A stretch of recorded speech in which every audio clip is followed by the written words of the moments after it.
Olá, tudo bem? Vocês estão bem? Vocês estão bem?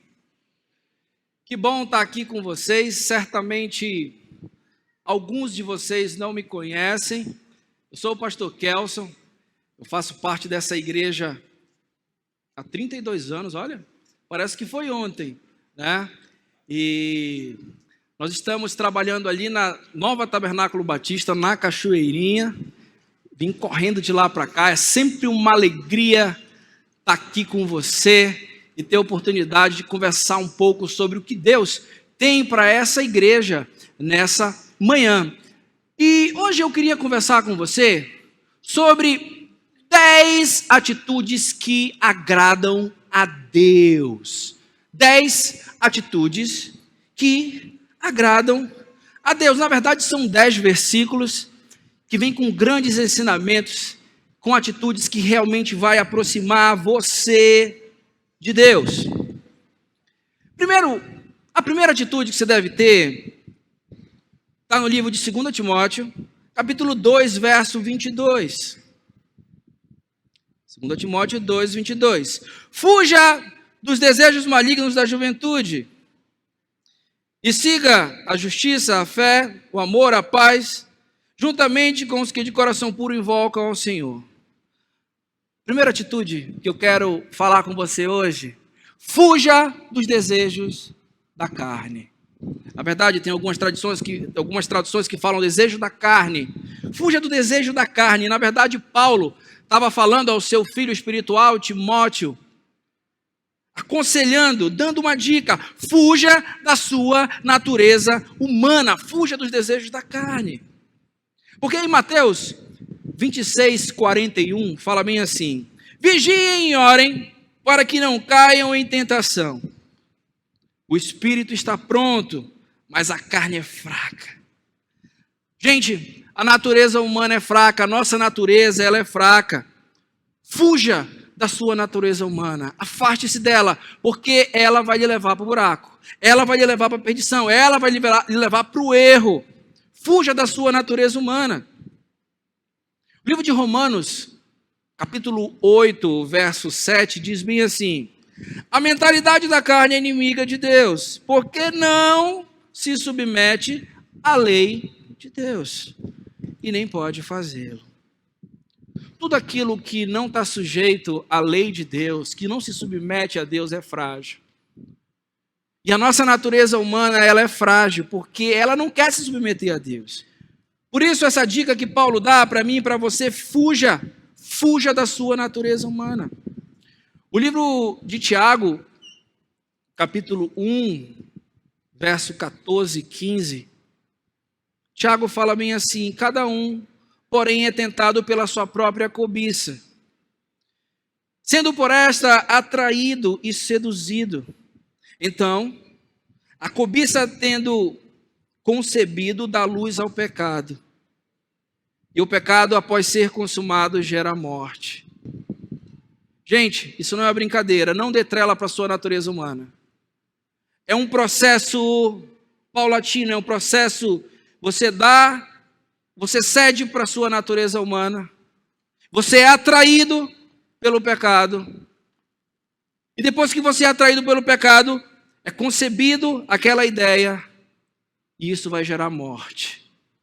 Isso vai gerar afastamento de Deus, isso vai gerar distanciamento de Deus, e Deus não quer isso para você. Então, se você quer agradar a Deus, se você quer ter uma atitude que agrade a Deus, fuja da sua natureza humana. É interessante que Deus fala que em relação ao diabo, você deve resistir ao diabo. Resista ao diabo e ele fugirá de você. Mas em relação à sua natureza, minha natureza, Deus fala bem assim: fuja. Fuja da sua natureza. Fuja da sua natureza. Porque ela vai lhe levar para o buraco. Não brinque com a sua natureza. A sua natureza está ligada àquele pecado original de Adão e Eva, que quer errar, que quer o erro, que quer se desviar, que quer se afastar, que quer cometer o erro. Então, como primeira atitude, fuja da sua natureza. Ah, pastor, mas a tentação foi maior do que eu. Quantas pessoas chegam comigo em gabinete, falava, a tentação foi maior do que eu, pastor. Gente, era um mulherão, pastor, você não tem ideia. O livro de 1 Coríntios, capítulo 10, verso 13, diz bem assim, tem uma resposta para você que tem essa desculpa. Não sobreveio sobre vocês tentação que não fosse comum aos homens. E Deus é fiel. Ele não permitirá que vocês sejam tentados além do que podem suportar. Mas quando forem tentados, Ele lhe providenciará um escape para que possam suportar. Se um dia eu e você cairmos, é porque nós queremos. Porque a Bíblia fala que Deus sempre vai nos dar um escape. Sempre Deus vai dar uma porta aonde nós podemos sair por ela, diante daquela natureza, diante daquela tentação, diante daquele pecado. E ali naquele momento você tem a decisão de dizer sim para a sua natureza humana, ou simplesmente seguir a atitude que agrada a Deus, que é de fugir e sair pela porta, pelo escape que Deus está lhe dando. Segunda atitude que você e eu precisamos ter para agradar a Deus, ela está no Salmo 101, 3. Salmo 101, 3. A Bíblia diz bem assim, não porei coisa má diante dos meus olhos. Você pode repetir comigo? Não porei coisa má diante dos meus olhos. Pode ser mais forte? Não.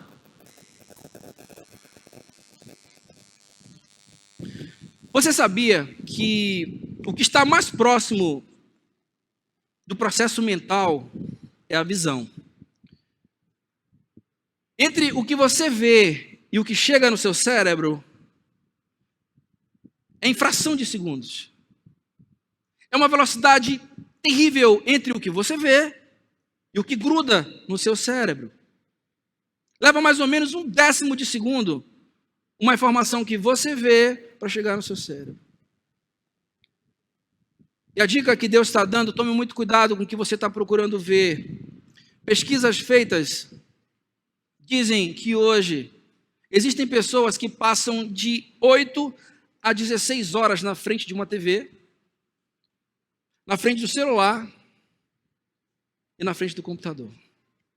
Na grande maioria das vezes, vendo só o que não presta, bobagens.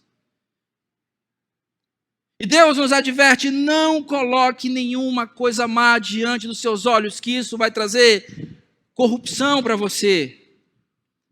Os cientistas estão preocupados porque foi feita uma pesquisa recentemente e os cientistas chegaram à conclusão que existem basicamente 4 consequências para quem fica diante da TV, diante de computador, diante de internet o dia inteiro vendo baboseira. A primeira coisa que vai acontecer com você é imobilismo. O que é imobilismo? Você começa a ficar preguiçoso. Você passa o dia inteiro de frente à televisão, você não consegue nem se movimentar. A pandemia que o diga, as pessoas ficaram em casa 2 anos. Hoje, tem muita gente que não quer mais voltar para o trabalho. Preguiça. Passaram a pandemia toda assistindo filmes na internet. Isso trouxe imobilismo para a sociedade. As pessoas ficam mais preguiçosas e acomodadas. A segunda coisa que os cientistas descobriram é que traz incomunicação familiar. As pessoas estão dentro da mesma casa, cada um na sua TV, cada um no seu celular, cada um na sua internet. E ali não há comunicação, e há um decréscimo de afeto, de amor, de companheirismo, de amizade, de conversa entre as famílias. A terceira causa, para você que fica o dia inteiro de frente para a internet, TV, os cientistas descobriram que há um cerceamento da ampliação dos conhecimentos idiomáticos e de comunicação. Sabe o que isso significa? Pobreza de ideias e de linguagem, dificuldade de comunicação e de expressar os seus sentimentos. Quantos são jovens aí? Diga eu. Olha aí a juventude aí. Sabe o que é isso, jovem? Vou falar para você agora. É aquele jovem que sabe tudo de internet. Ele passa o dia na internet, ele sabe tudo, ele sabe dar os atalhos, ele sabe tudo. Ele passa o dia inteiro vendo aquilo. Mas no dia que ele vai conversar com uma menina, ele tem 20 anos.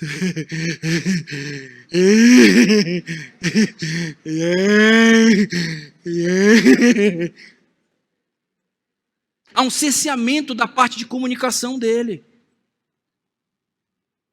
E às vezes eu vejo adultos. Consequência de quem passa o dia colocando coisas mais diante dos seus olhos. E final, banalização da vida. Tudo é levado a pagode, na brincadeira. Gente, a única forma da gente enfrentar a realidade é vivendo a vida. Não é no virtual. Hoje a sociedade tudo é o virtual, Tudo bem, eu entendo que de forma nenhuma, gente, eu estou dizendo aqui para você quebrar o seu computador. Então tem que quebrar meu computador, pastor. Nunca falei isso e nem falarei. Eu só estou dizendo, tome cuidado com o que você vê. Tome cuidado com o que entra pelos seus olhos. É isso que eu estou dizendo. É essa mensagem que eu quero passar, que na verdade que Deus quer passar para você. Tome cuidado com o que você está vendo. Agora, se você chegar ao ponto de ser preciso quebrar o seu computador, sinceramente, você como filho de Deus, com o Espírito Santo que habita dentro de você, você tem uma vida muito medíocre. De você não poder controlar um botão. De você não poder controlar e dizer, não, é hora de desligar, isso aqui não é bom para mim, isso aqui vai me prejudicar. Isso aqui é mal aos meus olhos. Se você não tem esse discernimento, olha, eu sinto muito, você precisa crescer muito. Você é filho de Deus, o Espírito Santo está dentro de você. E você tem discernimento para saber o que é bom, o que é ruim. A internet tem muita coisa boa. Na TV também tem muita coisa boa, mas tome cuidado com o que você vê. Não colocarei coisas mais diante dos meus olhos. Tome cuidado com o que você está vendo. Pornografia, imoralidade. Cenas de pornografia, gente, quando ela entra pelos seus olhos, ela cola numa área do seu cérebro e nunca mais sai. Nunca mais sai.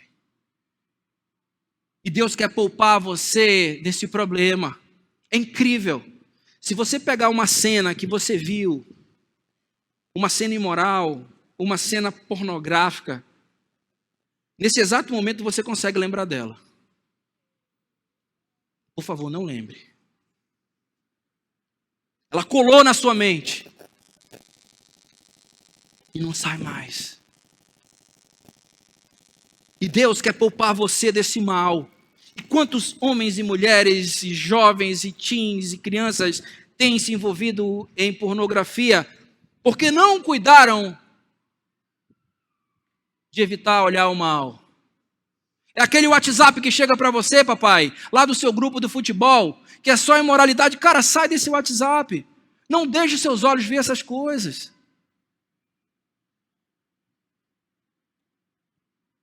Porque problemas maiores virão. E tudo começa com um clique, com um pequeno clique, que você permitiu, que você deixou, que você, isso aqui não tem nada a ver, pastor. E o mal está entrando pelos teus olhos. E está indo diretamente para a tua mente, para a tua cabeça, para o teu cérebro. Consequências virão. Os olhos são janelas da alma. É pelos olhos que a grande maioria das tentações vem. Tome cuidado com o que você anda vendo. Terceira atitude que agrada a Deus. Está no Salmo 101, versos 6 e 7. Salmo 101, versos 6 e 7. A Bíblia diz assim: meus olhos procurarão os fiéis da terra, para que estejam comigo. E o que anda no caminho reto, esse me servirá. Quem usa de engano não ficará dentro da minha casa. O mentiroso não permanecerá na minha presença. Terceira atitude, ande em fidelidade. Deus fala na sua palavra que Ele procura os fiéis. Deus está procurando os fiéis, verdadeiros adoradores que o adorem em espírito e em verdade. Ele ama, ele está procurando aquelas pessoas que andam num caminho reto, que andam em obediência. E talvez você esteja se perguntando aí, o que é fidelidade, pastor? Eu já ouvi tanto essa palavra fidelidade. O que é fidelidade? Fidelidade é você fazer o que você disse que ia fazer. Isso é fidelidade. É fazer o que você disse que ia fazer. Exemplo. Você falou para sua esposa, há 20 anos atrás, diante de um pastor, diante de um padre, diante de alguém, você falou bem assim para ela, eu vou ser fiel para você. E eu vou viver com você até você morrer. Sabe o que é fidelidade? É você honrar com o que você falou. É você só ter olhos para sua esposa. Ah, pastor, minha esposa engordou e agora eu não quero mais ela. Isso não é fidelidade. Deus está lá no céu, refinando o seu binóculo e os seus olhos, procurando fiéis, porque Ele quer abençoar você. Fidelidade é manter os seus compromissos. Fidelidade é ser constante nos seus compromissos. Se assumir o ministério, leve até o fim. Não foi isso que você falou? Ah, eu desisti, pastor, ficou muito pesado esse ministério, porque Deus está olhando nessas pequenas coisas. Deus fala que quem é fiel no pouco, Deus vai colocar no muito. Você não está sendo fiel nem no seu ministério, como é que Deus vai colocar você no maior? Seja fiel. A Bíblia fala que Deus está procurando os fiéis para que Ele possa abençoar. Fiel é ser digno de confiança. O fulano não, fulano não. Não fale isso do fulano, ele não é assim. Eu conheço fulano, ele seria incapaz de fazer isso. Isso é fidelidade. Fidelidade é fazer o que você disse que ia fazer. O livro de Lucas, capítulo 16, verso 10, a Bíblia diz bem assim, quem é fiel no pouco, também é fiel no muito. E quem é desonesto no pouco, também é desonesto no muito. Deixa eu te falar uma coisa, meu irmão, Deus vai te testar nas pequenas coisas. Nas pequenas coisas Deus vai te testar. Seja fiel nas pequenas coisas. Gente, eu vou confessar uma coisa para vocês. Deus tem me chamado a atenção a pequenas coisas. Comece a fazer as pequenas coisas. Sabe o que Deus me chamou a atenção no outro dia? Supermercado. Estava no supermercado. Aí você sai pegando coisas. Aí depois você vê que você pegou arroz demais, que você pegou detergente demais, que você pegou sabão em pó demais. Aí o que você faz? Você está andando, peguei demais. Aí você olha assim a gôndola de chocolate, aí acho que ninguém vai ver. Aí coloca o sabão em pó ali, coloca o detergente ali, coloca o arroz ali. E quando eu fui tirar o arroz do meu carrinho de mão, Deus falou bem assim para mim, você não está sendo fiel no pouco. Como assim, Deus? Não, tem um repositor que depois ele vem aqui e coloca lá. Todo mundo faz isso. E Deus falou para mim bem alto, você não é todo mundo, você é meu filho. Você é diferente. Mas Deus, eu vou ter que voltar lá para deixar lá o arroz lá, o detergente lá, não sei o que lá. Seja fiel no pouco e eu vou te colocar no muito. Lá vai eu, peguei o arroz de volta, o detergente de volta e fui. Acabou, paguei as contas, fui para o carro. Cheguei no carro, tirei as coisas, coloquei no carro. E Deus falou bem assim para mim, vai deixar o carro lá. Eu falei, Deus, tem um cara que vem pegar o carro aqui, Deus. Todo mundo faz isso. Você não é todo mundo, você é filho de Deus. Você é meu filho. Você tem que ser diferente. Mas está tão sol, Deus, é lá longe que eles colocam o negócio para guardar o carro. Vai lá e guarde o carro. Lá vai eu. Comece a ser fiel nas pequenas coisas. como deixar um carrinho de supermercado, como deixar as coisas no lugar certo. Você é filho de Deus. Você foi criado para excelência e fazer as coisas com excelência. Você é um representante de Deus na terra. As pessoas estão lhe olhando. As pessoas estão enxergando você. Seja fiel no pouco e Deus vai te colocar no muito. Ou você é só aquele que faz as coisas quando o líder está vendo. Ah, lá vem o líder do ministério, aí você começa a fazer. O fiel, que Deus está procurando lá de cima, é aquele que faz as coisas quando ninguém está vendo. É aquele que faz o que é certo quando não tem ninguém por perto. E a Bíblia fala que Deus abençoa essas pessoas. Entenda isso, gente. Entenda isso, meu irmão, minha irmã. Os fiéis terão recompensa. Deus está procurando os fiéis. A Bíblia fala isso. Se você for fiel, o favor de Deus estará com você. Jeremias capítulo 17, verso 10. Jeremias 17, 10 fala bem assim: eu sou o Senhor que sonda o coração e examina a mente, para recompensar a cada um de acordo com a sua conduta e de acordo com as suas obras. Provérbios 11, 18 fala bem assim: o ímpio recebe salários enganosos, mas quem semeia a retidão colhe segura recompensa. Provérbios 13, 21 fala bem assim: o infortúnio persegue o pecador, mas a prosperidade é a recompensa do justo. Se você e eu formos fiéis, Deus está te procurando e Deus vai te dar bênçãos especiais. Deus vai fazer coisas na tua vida que não está fazendo na vida dos outros que não são fiéis. Deus trabalha com recompensa. A Bíblia está recheada de atitudes de fidelidade que geram recompensa. Coisas inacreditáveis vão acontecer na minha e na sua vida se eu e você formos fiéis a Deus. Deus está procurando verdadeiros adoradores que o adorem em espírito e verdade e que sejam fiéis nas pequenas coisas e Deus colocará sobre o muito. Eu me lembro, eu estava começando a vida, 21, 22 anos de idade, e surgiu a oportunidade de eu participar de um processo seletivo para uma grande multinacional, uma empresa incrível, com salário incrível, benefícios incríveis na época.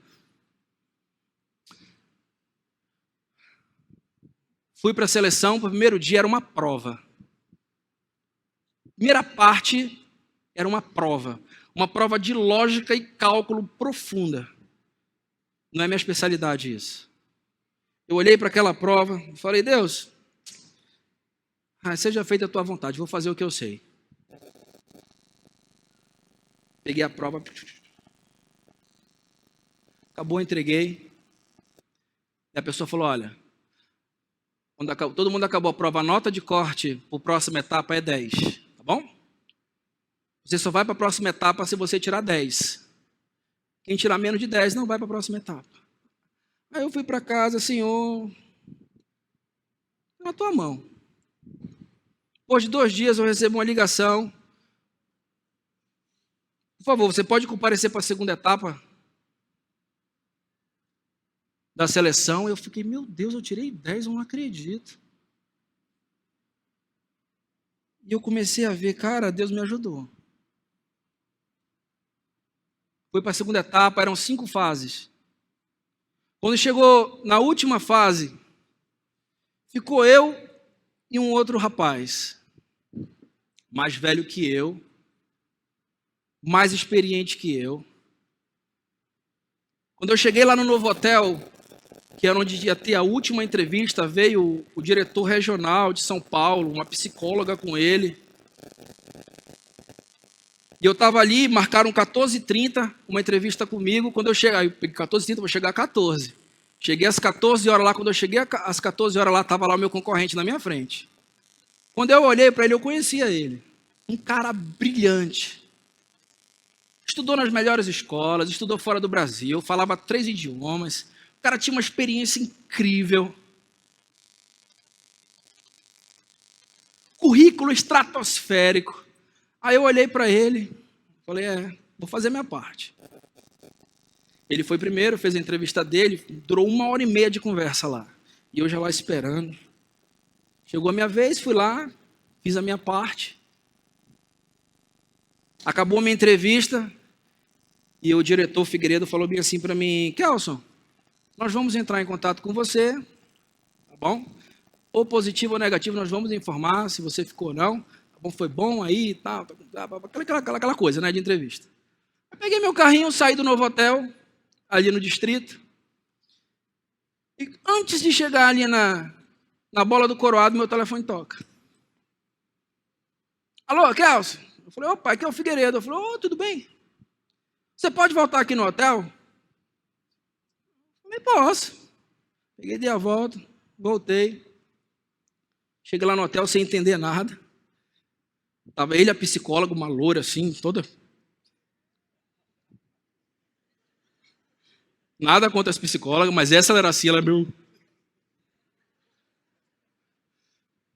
Aí, eu sentei na mesma cadeira que tinha sentado há 40 minutos atrás. E ele olhou para mim e falou bem assim: Kelson, o fulano é muito melhor que você. Aí eu falei: pô, cara, tu me chamou. Tu fez eu voltar, pegar um engarrafamento. Eu pensei, né? Lógico.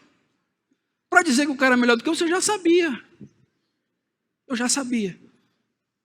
Kelson, o fulano é muito melhor que você. O currículo dele é incrível. Mas eu vou lhe falar uma coisa, Kelson.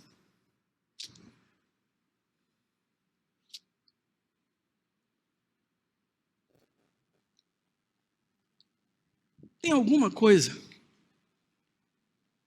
que eu não sei explicar.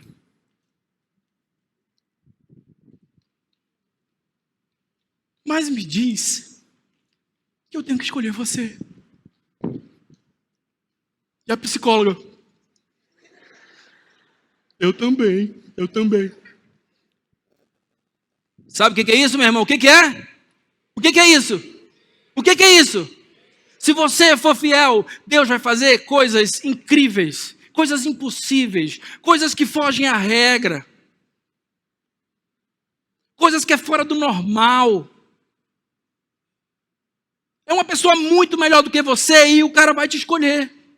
Isso é Deus. Só Deus pode fazer essas coisas e Deus está procurando fiéis. Pessoas que sejam fiéis no pouco que Ele vai colocar sobre o muito. Isso é uma promessa dEle. Comecei a trabalhar na empresa, foi uma empresa incrível na minha vida. A empresa tinha 3.000 e poucos funcionários. Surgiu 2 vagas no Brasil inteiro para fazer um curso que custava $20.000 para uma faculdade do exterior.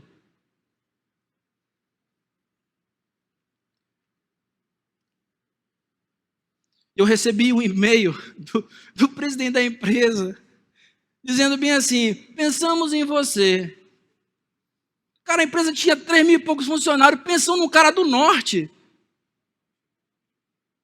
Um caboquinho do norte. Pensamos em você. Você garante fazer esse curso? Eu disse: claro. Mas é o seguinte, se você não passar, você vai pagar. Aí eu falei: ah, é? Mas eu pago. Eu vou dar meu jeito, Deus vai me ajudar. E Deus começa a te dar essas oportunidades, gente. Se você for fiel, Deus vai responder as tuas orações. Deus vai te abençoar. Deus vai trazer coisas improváveis. Deixa eu falar uma coisa para você. O ano passado,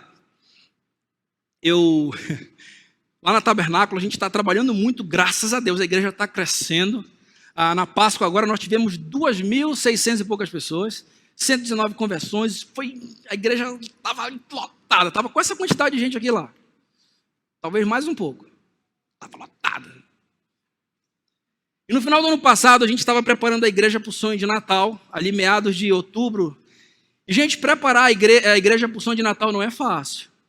Você que olha tudo pronto aqui e vem curtir o show, vem participar, gente, não é, até isso aqui acontecer é complicado. E lá a gente tem um staff que não é tão grande quanto aqui. Às vezes a gente mete a mão na massa lá para fazer as coisas acontecer.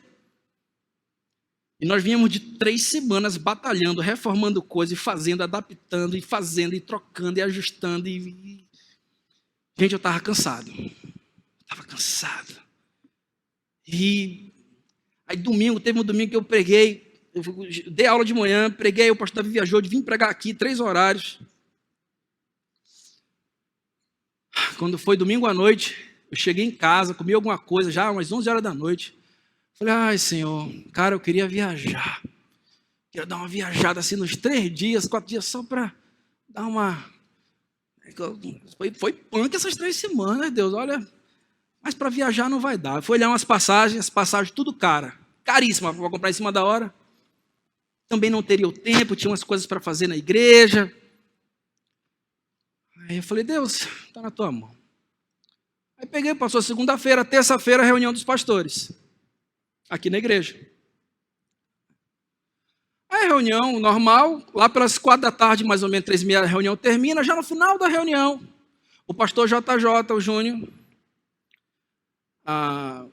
tem uma coisa a falar, Júnior? Aí o Júnior falou, pastor Davi, é o seguinte, tem o pessoal do Teams que ganhou o prêmio para o Beto Carreiro, e são 6 Teams aqui da NIB, 2 lá da NTB, e a gente precisa comprar as passagens para ir para o parque e tal, só que é o seguinte, pastor, eu não vou poder ir. Você está começando já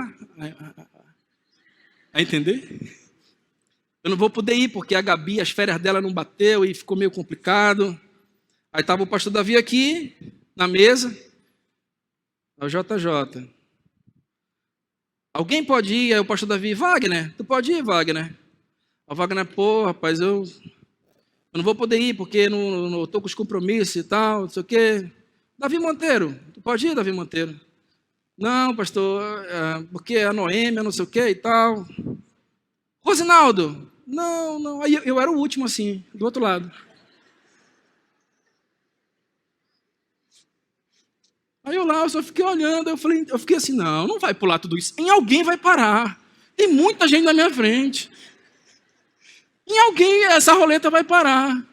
Aí foi JJ, Wagner, pastor Davi Monteiro, pastor Rosinaldo, pastor Leandro, não, tô cheio de coisa para fazer nos jovens. Não.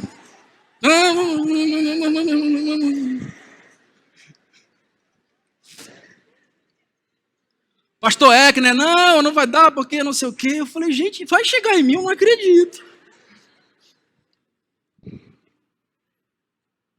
Aí passou, eu acho que era o penúltimo eu. E tu, Kelson? Aí eu olhei, falei, coloca meu nome aí.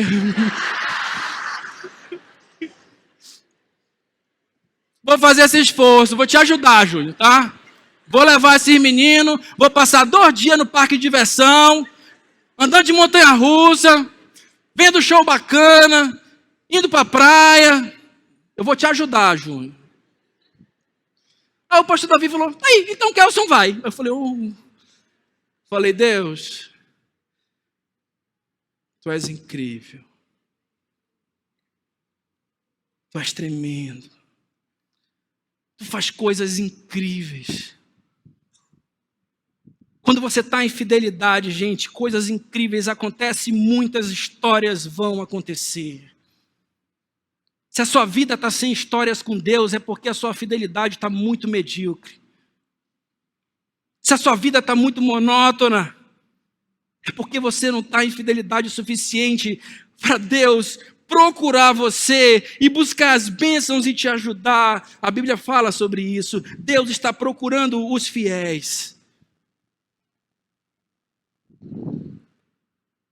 Não que os outros pastores não fossem fiéis, mas você entendeu? Esse é o nosso Deus. É o Deus que faz coisas incríveis. Eu poderia passar amanhã contando. Há uns 15 anos atrás, eu tinha um terreno no Parque 10. Terreno lindo de esquina, 15x30. Já tinha edificado um muro, tinha feito uma base, já estava projetando uma casa para lá. Num belo domingo, eu estou na casa da minha tia, almoçando com a minha família. Aí meu telefone toca. Alô, boa tarde. Boa tarde. senhor que é o dono do terreno tal aqui, da esquina, aqui no tal lugar? Eu falei, sim, o que é? É que eu tenho interesse em comprar o seu terreno. Eu falei, não, amigo, mas não estou vendendo, não. Eu não estou vendendo, esse terreno, não estou vendendo. Tem um projeto já para ele, não estou vendendo, não. Não, por favor, eu queria ver o terreno com o senhor, tem como o senhor abrir o portão lá? Eu falei, meu amigo, olha, eu estou aqui na casa da minha tia, com a minha família. Ele falou, não, mas eu já estou aqui no terreno, eu estou aqui em frente. O senhor pode vir aqui? O cara insistiu, foi inconveniente.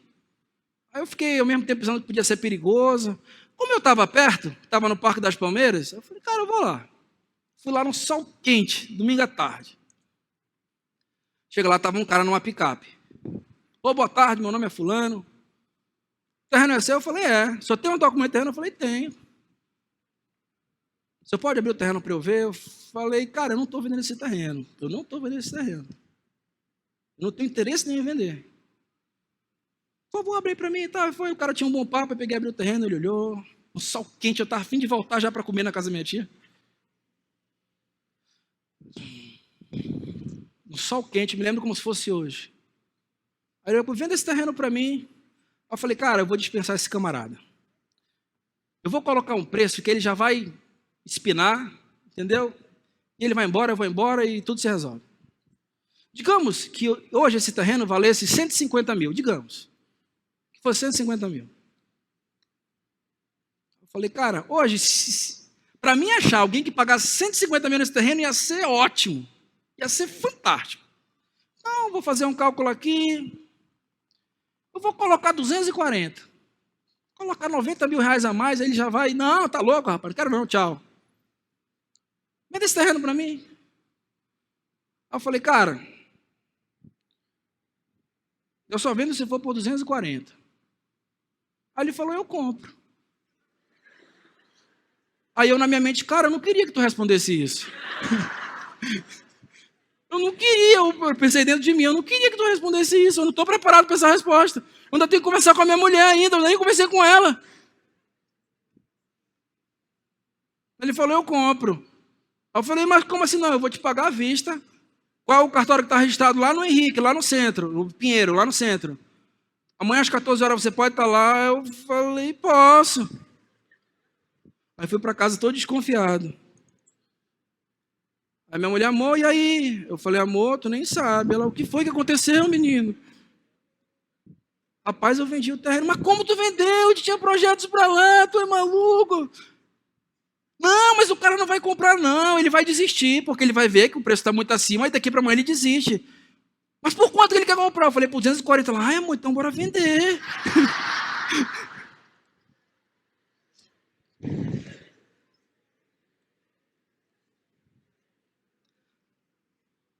Aí eu orei, Deus, mas Deus, que coisa é essa, Deus?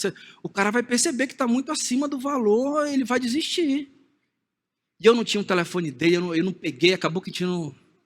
Mas ele marcou às 14 horas no cartório. Às 14 horas eu fui para lá. Quando eu cheguei lá, ele já está lá, ele e a mulher dele. Aí eu falei, oi, boa tarde. Eu não queria que o senhor viesse para cá, não. Pensei. E ele comprou aquele terreno de mim. Sabe o que é isso? O que é isso? O que é isso, gente? É difícil de descobrir? Isso é Deus dizendo-me assim, cara, eu vou te dar uma bênção aqui. Isso é uma piscada de Deus para você. Quando a Bíblia fala que Deus está procurando os fiéis, Ele está lá de cima bem assim, ó, Davi, ó, estou te vendo, meu irmão, tu é fiel, ó, eu vou te abençoar, toma isso aqui, ó, 90 mil reais a mais aqui, ó. Toma esse emprego aqui, ó, e Deus dá uma piscada para você. Eu quero que Deus pisque para mim. Você quer que Deus pisque para você? Só que Ele só faz isso com os fiéis. Só com os fiéis. E o final do versículo ele fala, e o que usa de engano não ficará dentro da minha casa. Se você está vivendo uma farsa, meu amigo, minha amiga, você está se enganando. Você pode participar de ministério, você pode tirar nota boa no CENIB, você pode ter GA, mas se você estiver vivendo uma vida promíscua, uma vida de engano, uma vida de máscaras, uma vida dúbia, Deus está te vendo. E a Bíblia fala que para esses, Deus não tem essas bênçãos. Inclusive, ele fala que você não morará comigo, eu não estarei de olho em você. Se você tem uma vida cheia de mentiras, a vida toda errada, cheia de gambiarra, cheia de jogatina, cheia de coisa errada, dentro da igreja, eu fico triste às vezes, quando a gente vai tratar coisa com irmãos. Um irmão passou a perna no outro, pediu dinheiro emprestado e não pagou. Você vai passar uma vida na desgraça. Você está se enganando. Seja fiel. É muito mais inteligente ser fiel. É ou não é? É muito mais inteligente ser fiel, obedecer, fazer o que Deus fala. E Deus vai te ajudar. Não adianta você estar aqui na igreja e ter uma vida imoral, ter um péssimo testemunho aí fora. Você aqui dentro é uma bênção. E lá fora você tem um mau testemunho. Lá na faculdade todo mundo olha você como um promíscuo. Lá no seu trabalho você é o fanfarrão. Você é o cara sem palavras, você é um enrolão. Você é o cara que passa a mão. Você é o cara que quer se dar bem, é o espertalhão. E Deus está te olhando da mesma forma, só que com outros olhos. Quarta atitude que Deus quer de você, para que você agrade a Deus. Provérbios 11, 24 e 25. Gente, isso aqui é uma lição na minha vida. Na minha vida isso aqui tem sido uma bênção desde o dia que eu descobri, muito jovenzinho. E como Deus tem me prosperado. Provérbios 11, verso 24 e 25. Há quem dê generosamente e vê aumentar suas riquezas. Outros retêm o que deveriam dar e caem na pobreza. O generoso prosperará. Quem dá alívio aos outros, alívio receberá. Seja generoso, generosa. Seja uma pessoa generosa. Dinheiro, gente, é uma coisa muito boa. É uma coisa fantástica o dinheiro. Mas se ele for o Senhor da tua vida, vou falar uma palavra pesada, você está ferrado. Se o dinheiro for o Senhor da sua vida, você está ferrado. O que é interessante é que a Bíblia fala que o dinheiro disputa com Deus. A Bíblia fala assim, você não pode servir a Deus e a mamon. Você não pode servir a Deus e ao dinheiro.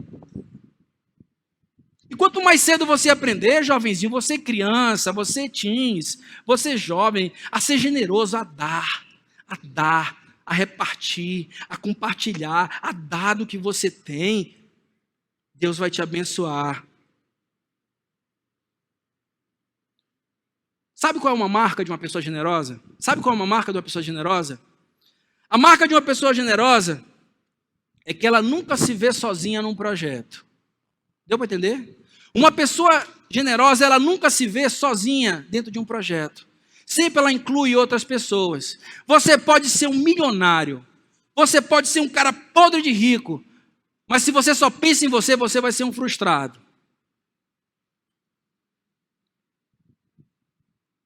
O generoso, os seus projetos, ele inclui outras pessoas.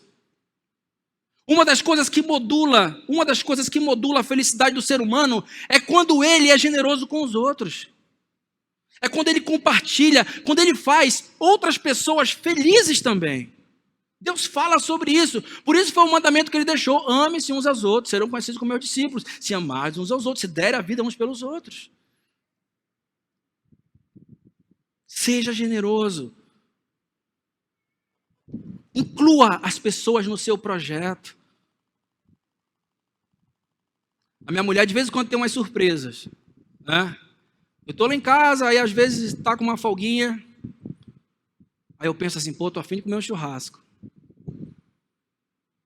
Precisa de carne. Eu posso ali no açougue comprar rapidinho. Pô, mas seria bom se o fulano tivesse aqui comigo, né? E a fulana, e tivesse fulano também. Aí eu ligo para a mulher, amor, é o seguinte, faz um arroz aí, faz não sei o quê. Mas amor, churrasco, vai ter um churrasco que eu vou chamar o pessoal. Ah, então tá bom. Inclua as outras pessoas nos seus projetos. Pare de pensar só em você. E Deus está enxergando isso. A alma generosa prosperará. Quem dá alívio aos outros, alívio receberá. É a lei da semeadura. Você dá, e Deus te recompensa. É Deus que te recompensa.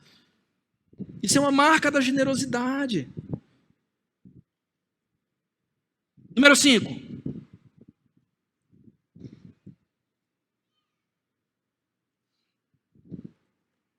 Salmo 41, 1 e 2.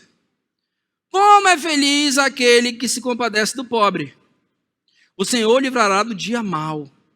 O Senhor o protegerá e preservará a sua vida. Será abençoado na terra e os desejos dos seus inimigos não prevalecerão contra ele. Quinta atitude que agrada a Deus: ajude o necessitado. Olha quanta bênção, quanta promessa Deus tem para quem ajuda o necessitado. Primeira, o Senhor se compadecerá de você. O Senhor se compadecerá de você. Eu quero ter a compaixão de Deus. O Senhor vai te livrar do dia mau. Está todo mundo em crise, você está bem. Ai, pastor, estou preocupado com o futuro, vai ter a tribulação. Você vai ficar bem. Deus vai te livrar do dia mau, Deus vai te livrar da doença, Deus vai te livrar do aperreio, Deus vai te livrar de confusão, Deus vai te livrar dos assaltantes, Deus vai te livrar da opressão, Deus vai te livrar de tanta coisa. Ajude o necessitado. Isso é uma promessa de Deus. Você será abençoado na terra. Eu quero ser abençoado. Você quer ser abençoado? Diga eu. Você quer ser abençoado? É simples, ajude o necessitado. Ah, pastor, quando eu for rico, eu vou ajudar. Mentira. Se você não for fiel agora, quando você ganha R$1.000, você não vai ser fiel quando você ganhar 10.000. Você tem que começar a ajudar agora, quando você ganha 1.000. E você separa um valor para ajudar as pessoas que realmente estão precisando. E comece com os de casa, com os irmãos daqui da igreja. Que você esteja com olhos clínicos, buscando a quem você possa ajudar. E Deus vai te mostrar as pessoas. Ah, não, você quer tudo para você. Aprenda sobre generosidade, aprenda sobre dar. Deus se compadecerá de você, vai livrar você do dia mau, vai ser abençoado na terra e finalmente os inimigos vão bater com a cara na parede. Quem se levantar contra você vai bater com a cara na parede. Isso é uma promessa de Deus. Eu quero essa promessa na minha vida.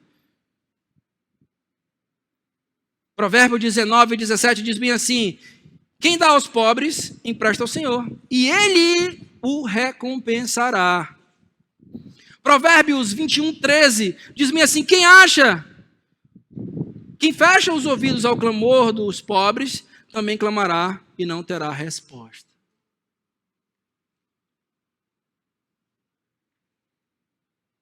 Eu acho que não precisa complementar com mais nada. Sexta atitude que agrada a Deus. Aqui eu vou falar com os jovens, com as crianças, com os teens,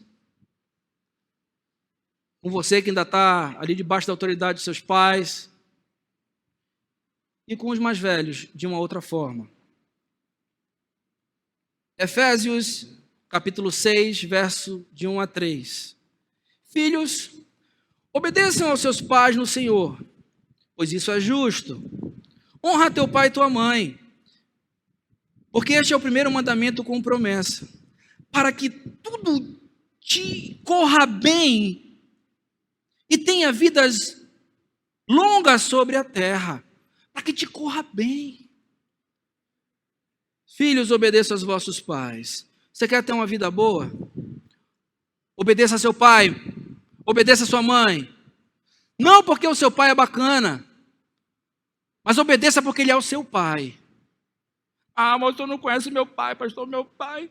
Ah, meu pai. Outro dia eu falei com a menina, meu pai. Eu falei, ele é seu pai. A Bíblia fala que você tem que honrar o seu pai. Eu fico triste quando eu vejo meninos, às vezes, na igreja. Ei, Maria. Quem é Maria? Ah, é a minha mãe. Ei, Maria? A senhora. É filho falando com pai, com mãe, de qualquer jeito. E muito culpa de vocês, pais. que não impõe autoridade na tua casa. Teu filho te chama de qualquer jeito. Teu filho, e você mesmo está contribuindo para que o teu filho seja uma pessoa afastada de Deus. Por não honrar e obedecer aos pais, prestar reverência aos pais, respeitar os mais velhos. É filho falando com o pai de qualquer jeito. É pai tentando fazer de tudo para agradar os filhos. O filho só recebe sim. Sim, sim, cara. Tudo é sim, tudo é sim. Os pais se esforçam. Outro dia eu falei com a mãe, ai, eu fiquei tão feliz pelo fulano, ai, ele ficou tão feliz. Eu sempre tento realizar tudo pro fulano, porque ai, eu gosto de ver quando ele é tudo para mim, o fulano. E eu olhei pro filho dela, todo guenzo. Todo...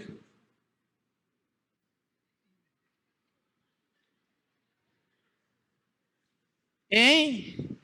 Ele nem falar direito, ele fala. Tá bom, homem. Ele lá com ele, mãe. Ah, meu filho, não sei o quê. Deu um carro zero pro menino.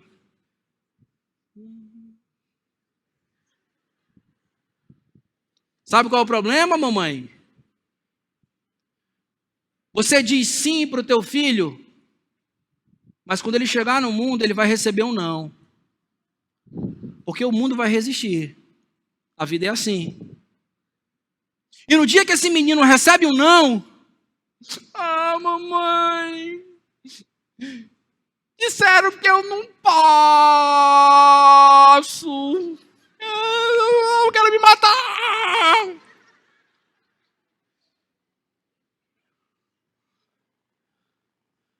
Obedeça a seus pais, honre seu pai. Eu fico pensando, às vezes tem marmanjo de 40 anos na aba do pai e da mãe, sendo sustentado pelos pais ainda. Mano, te mancas, vai-te embora dessa casa. Não quer casar? Beleza, mas vai viver tua vida, vai trabalhar, vai ter a tua casa, as tuas coisas. E Deus vai te abençoar. E você está ali na aba dos pais, ali, olha, um dia o papai e mamãe vai morrer. E no dia que papai e mamãe morrer, como é que você vai ficar? Ah, mas eu tenho uma herança. Olha, cuidado com a herança. Honre seu pai, honre sua mãe. Se você passou dos 30 anos, gente, se você passou dos 30 anos, você já tem que dar a volta para os seus pais. Nada disso aqui, ó. Se você já tem 30 anos ou mais, eu diria até 25, para não dizer 20. O cara vai ter a tua vida. Gente, eu comecei a trabalhar com 14 anos de idade. Por que você não pode? Ah, é a lei, pastor, a lei. Que lei nada. Trabalhar não quer dizer um emprego formal. Trabalhar significa que você presta um serviço e recebe algo. Eu vejo um marmanjo com 30, 35 anos na aba do pai. Pai, me dá dinheiro para ir para a igreja. Cara, te manca. Dá oportunidade para Deus te abençoar e você não está permitindo. Isso não é honrar pai. Você passou dos 20 anos, 25, você já tem que dar a volta para os seus pais. É você que vai proporcionar para os seus pais as coisas. É você que vai chegar para sua mãe, mãe, sabe aquela viagem dos seus sonhos? Eu vou dar para a senhora. Entendeu? Mãe, sabe aquele negócio? Eu que vou dar para a senhora. Isso é honrar. Isso é honrar pai e mãe. Não ficar ali, ó, pendurado no cangote dos velhos. Aí a mãe tem aquela aposentadoriazinha, é uma viúva, e o filho ali no cangote dela. Cadê as crianças daqui? Fique de pé, todas as crianças. Criança, vamos lá, até 11 anos, fica de pé, rapidão. Corre, corre. Diga bem assim, eu vou obedecer aos meus pais. Ih, está muito fraco. Repita de novo. Eu vou obedecer aos meus pais.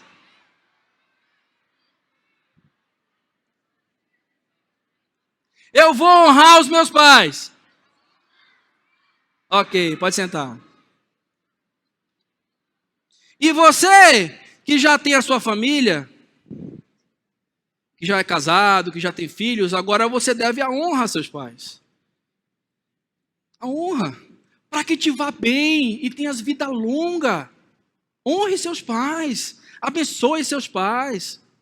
O pastor Davi, É um exemplo para a gente. Ele foi visitar o pai dele, que está bem idoso.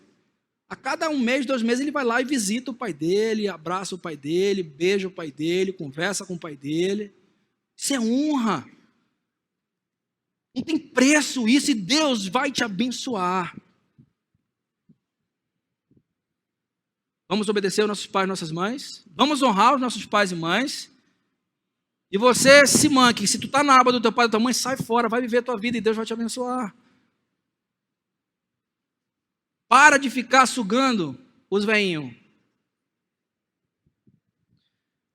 7ª atitude que agrada a Deus.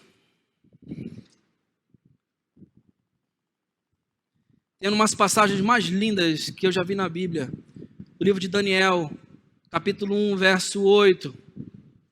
Daniel estava a 2.000 quilômetros da sua terra natal, numa cidade diferente, numa língua diferente, numa cultura diferente, foi levado cativo. Muito provavelmente foi castrado.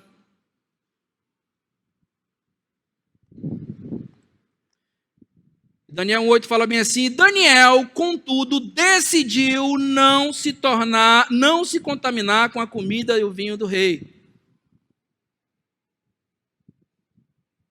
Tem uma tradução que diz bem assim: decidiu firmemente. 7ª atitude: decida não se contaminar com o pecado. Decida não se contaminar com o pecado. Decida que coisas más não entrem nos seus olhos. Decida que você vai ter olhos só para sua esposa.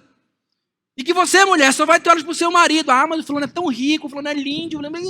Ai, tu viu o artista tal? Gente, tem gente que vive no mundo da lua, ainda se espelha em vida de novela.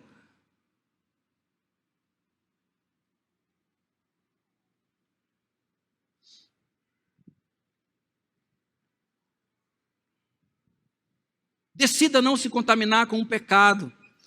Eu queria estreitar e abrir um parêntese aqui e falar com os jovens. O jovem nessa igreja, diga eu. Vou falar com você, jovem. 3 decisões, jovem, dentro desse adendo aqui, que vocês vão ter que tomar na vida de vocês. Isso serve para você, criança.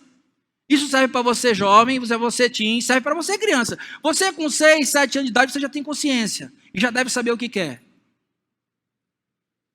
Tem 3 decisões muito importantes, como Daniel decidiu. Tem 3 decisões muito importantes na sua vida. A primeira decisão: onde você vai passar a sua eternidade? Você deve estar preocupado com isso. E só tem 2 lugares. Um chama-se céu, com Jesus, com Deus, com os irmãos em Cristo, e o outro é inferno. Esse discurso aí não é muito popular, mas isso que a Bíblia fala. Só existe 2 destinos, o céu e o inferno.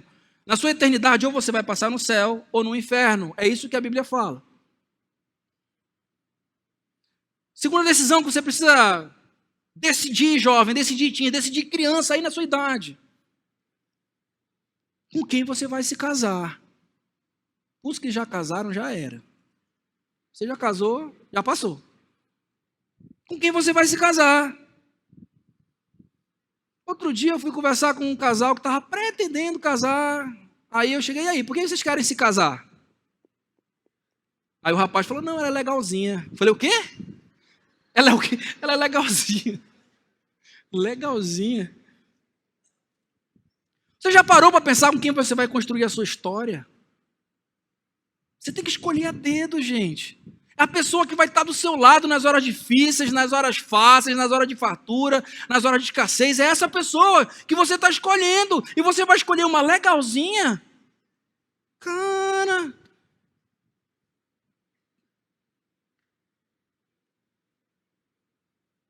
Eu vou te falar. Ai, pastor, eu vou casar com ela porque ela é linda. Ai, ela é tão bonita. Ai, o fulano, tu viu o fulano, pastor? Tu viu o peitoral dele? Ele parece um pombo, né? Ele parece um pombo, pastor. Esse pombo, esse príncipe, pode ser o Shurek. Pode virar um ogro. Essa princesa que você acha linda, ai, ela é tão linda. Pastor. Ela acorda de manhã, gente. Quando você olhar para ela de manhãzinha, cedinho. E deixa eu logo lhe falar uma coisa, jovem, criança e teens. Casamento por interesse, vai pro beleléu. Não, ele é bem empregado, pastor, ele é lindo, ele é bem empregado, a família dele é uma família influente, o pai dele é o advogado fulano, é uma família influente. Casamento por interesse, vai pro beleléu. Casamento por conveniência, vai pro beleléu também. O casamento que vai dar certo é por amor, só esse. É por amor. Você tem que ter certeza que essa pessoa ama você e que você a ama, aí vocês casem. Essas 3 decisões vão definir a sua vida, gente. Aliás, eu não falei da terceira. A terceira é o que você quer fazer da sua vida, jovem. Outro dia eu falei com o jovem, seja o que Deus quiser, pastor, eu estou aqui para servir a Deus. Sim. Ou você precisa saber o que você quer da sua vida, jovem.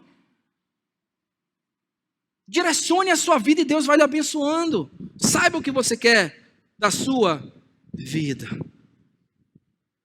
Atitude número 8 para agradar a Deus.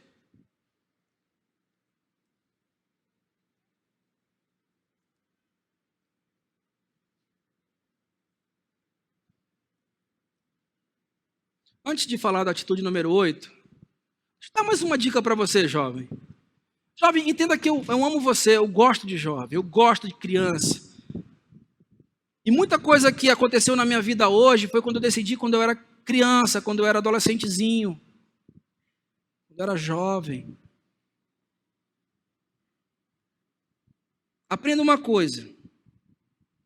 Se você escolher as coisas fáceis da vida, mamão com açúcar, pastor. Se você escolher as coisas fáceis da vida, se prepare para ter uma vida muito dura. Mas se você escolher as coisas difíceis, as coisas duras da vida, se prepare para ter uma vida com regalias. Sabe o que é regalia? Poxa, quero viajar para tal lugar. Você pode. Sabe o que é regalia? É você não estar feito um maluco no final do mês para poder pagar suas contas. Se você trabalhar, se você se esforçar, se você estudar, se você se dedicar, se você for fiel a Deus, as portas se abrirão. E Deus vai te abençoar. Número 8. A 8ª atitude que agrada a Deus.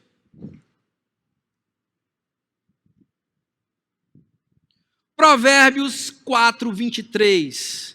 Acima de tudo, guarde o teu coração, pois dele depende toda a sua vida. Guarda o teu coração, porque dele depende a tua vida. Você sabe que esse coração que a Bíblia está falando, o coração é a sede do teu pensamento, é a sede da tua inteligência, das tuas vontades. Guarda o teu pensamento, guarda a tua inteligência, guarda as tuas vontades e Deus vai te abençoar. Guarda o teu coração. E como é que você protege sua mente? Como é que você protege sua mente? Filipenses 4:8. Quanto mais, irmãos, tudo que é puro, tudo que é justo, tudo que é amável, tudo que é verdadeiro, se há algum louvor, se há alguma justiça, nisto pensai. É assim que você guarda sua mente. Colossenses também fala sobre isso. Pensai nas coisas que são do alto e não nas que são da terra. E assim, você guarda o seu coração, você guarda a sua mente, você guarda seus pensamentos. Como é que você protege os seus sentimentos? Hebreus 12:15 tem a resposta. Cuidem que ninguém se exclua da graça de Deus. Que nenhuma raiz de amargura brote e cause perturbação, como tem contaminado a muitos. Protege teus sentimentos, gente. Para de ficar dando atenção para a ofensa. Para de ficar dando atenção para quem debocha de você. Para de dar atenção para as coisas ruins que aconteceram na tua vida. para as pessoas que te fizeram mal, protege. É isso que Deus está falando. Guarda o teu coração, protege teus pensamentos, protege teus sentimentos, porque senão você se exclui da graça de Deus. Guarda os teus sentimentos. Ai, pastor, eu sou assim, porque o senhor não sabe o que aconteceu comigo, fizeram isso comigo. Guarda o teu coração. Guarda os teus sentimentos. Ah, o senhor não entende, pastor. Eu fui muito machucado nessa vida. Guarda os teus sentimentos. Guarda os teus sentimentos. Fale para a pessoa do seu lado aí, guarda os teus sentimentos. Guarda. Protege. Não deixa isso abafar você. Isso vai te trazer uma depressão, vai te trazer ansiedades, vai te trazer problemas psíquicos terríveis que a humanidade está sofrendo hoje. Porque você não guardou o seu coração. Guarde o seu coração. Guarde seus sentimentos e finalmente guarde as suas vontades. Você sabe que a vontade, ela é uma faculdade da alma que tem o poder de subjugar as outras faculdades, inclusive a nossa consciência. É a vontade. Vou te dar um exemplo. Um homem casado, ele está lá no trabalho dele, aí chega uma bonitona lá. Aí ele olha para ela, natureza humana. Cara, que mulher linda. Aí a vontade dele começa a dominar. Começa a subjugar a sua consciência. E ele começa a dar luz para a sua vontade. Ele começa a pensar, e depois ele vai num papo. E a consciência dele vem, cara, isso é errado. Isso é errado, não faça isso, é um homem casado. Mas se ele der trela para a vontade dele, a vontade subjuga essa consciência e ele vai ultrapassando limite após limite, e o final é o adultério. Não houve esse filtro, ele não protegeu essa área da vida, ele não protegeu a sua vontade.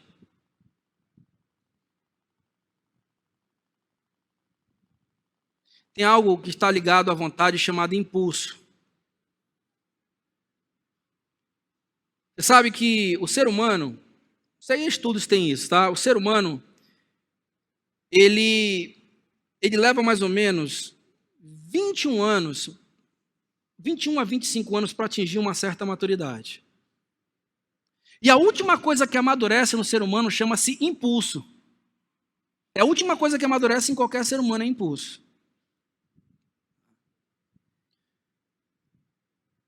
Olha como o diabo é sujo. Olha como o diabo é sujo. Olha essa estatística aqui. Você pega um garoto de 13 anos de idade e ele começa com bebida alcoólica. Ele não dominou essa vontade. Ele foi influenciado pelos amigos. Esse garoto que começou a beber com 13 anos de idade, quando ele tiver 21 anos de idade, 50% desses garotos ou mais vão ser alcoólatras. Vão ser alcoólatras. Ele não dominou isso na sua adolescência e depois ele se torna um alcoólatra. Agora olha que interessante. O jovem que começa a beber com 21 anos de idade, apenas 10% tem possibilidade de virar alcoólatra. Por quê? Porque a partir dos 21 nós entendemos que você está mais maduro e os teus impulsos já estão mais amadurecidos e você já não vai mais na onda. Você já percebe que aquilo não faz bem para você e você já começa a dizer não. Por isso, papai e mamãe, você que não entende, por que aqui nós temos um costume, uma boa prática, vamos dizer assim, do seu filho não namorar com 12, 13, 14 anos? Sabe por quê? Porque essa mesma estatística ela serve para drogas e serve para sexo. Se o seu filho não controlar esse impulso sexual com 12 anos, ele quando ficar com 21, ele vai ser um promíscuo. Se ele começar a bulinar uma garota com 12 anos de idade, Esses impulsos ficam descontrolados, e quando ele inteira 21, 25, 30, 40, eles ficam descontrolados sexualmente, ficam descontrolados nas drogas. Por isso que nós prezamos pelo seu filho.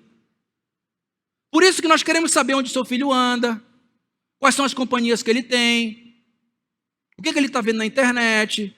Por isso que há um acompanhamento, porque nós nos preocupamos com o seu filho, porque nós entendemos que os impulsos desses teens, dessa criança, desse jovem, ainda estão aflorados e a gente precisa segurar um pouco, guardar as tuas vontades, os teus impulsos.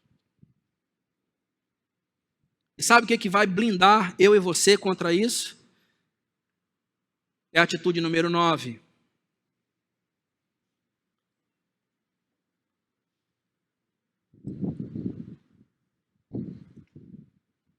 Que vai blindar você contra o pecado está em Salmo 119, 11. 9 a 11. Fala, como conservará puro o jovem o seu caminho, observando segundo a tua palavra? Guardei no coração a tua palavra para não pecar contra ti. Sabe o que vai blindar você? Esconda a palavra no teu coração. A palavra de Deus vai te proteger dos teus impulsos, das tuas vontades, dos teus sentimentos. Só a palavra. Não tem regra de pastor, não tem liturgia de igreja, não tem regra de igreja que possa proteger você. A única coisa que pode proteger você é a palavra de Deus. Não é o seu líder de GA. O seu líder de GA ele vai até certo ponto. Mas a partir dali é a palavra. É a palavra que vai fazer você resistir, você se blindar contra o pecado. Salmo 1, de 1 a 3. O que diz Salmo 1, de 1 a 3? Como é feliz aquele que não segue o conselho dos ímpios, não imita a conduta dos pecadores, nem se assenta na roda dos zombadores. Ao contrário, sua satisfação está na lei do Senhor, e nela medita dia e noite, e como árvore plantada à beira de águas correntes, dá o fruto no seu tempo certo, e suas folhas não murcham, e tudo o que ele faz o quê? Gente, olha que promessa. Estude a palavra, ame a palavra, abrace a palavra. Por isso que a gente faz o Palavra Fértil, gente. Por isso que a igreja gasta uma fortuna investindo nisso, porque nós entendemos que essa palavra vai nos blindar. É que essa palavra vai fazer nós ficarmos distantes da zona de perigo. Ame a palavra, ame a Deus. Que essa palavra em você seja uma coisa só, porque a palavra é o próprio Jesus. Ele é a palavra. E finalmente, para a gente ir embora, para você ir almoçar. Eu sei que você está querendo almoçar. Você poderia ficar aqui mais 1 hora, mas você quer almoçar. Número 10. A 10ª atitude que agrada a Deus, e não menos importante, está no livro de Hebreus, capítulo 12, 2. Olhando para Jesus, o autor e consumador da nossa fé. Atitude número 10, não perca Jesus de vista. Não perca Jesus de vista. Não perca Jesus de vista. Jamais perca Jesus de vista. Outro dia, eu fiquei triste com um jovem. Às vezes eu fico olhando o jovem! Entrou na faculdade. O douto entrou na faculdade. Aí começou a ver meia dúzia de filosofia, de um bando de professor ateu, um bando de professores cegos espiritualmente. Pastor, tem que ver. O evangelho tem que avaliar, porque não é bem assim. Tem que ver, porque algumas coisas são uma alegoria, porque a filosofia... Você está se perdendo, jovem. E nós estamos precisando de jovem nas universidades que levante Deus e que fale sobre o Criador. Não perca Jesus de vista, jovem. Quantos amigos eu perdi na faculdade, pessoas crentes, começaram a enveredar pela filosofia e se perderam. Pessoas daqui da igreja. Se perderam. Por isso você deve refutar com respeito, mas refute seus professores. Defenda a sua fé. Não seja um covarde. As universidades estão oprimindo os cristãos e nós não podemos deixar. Eu me lembro, eu fiz faculdade, gente. 1998. Eu tive um professor de filosofia. O cara era doutor em filosofia e psicanálise. Tinha livros escritos, era um bambambam da filosofia. O cara entrava na sala, todo mundo... Aí ele tinha um negócio de colocar uns dizeres no quadro, né?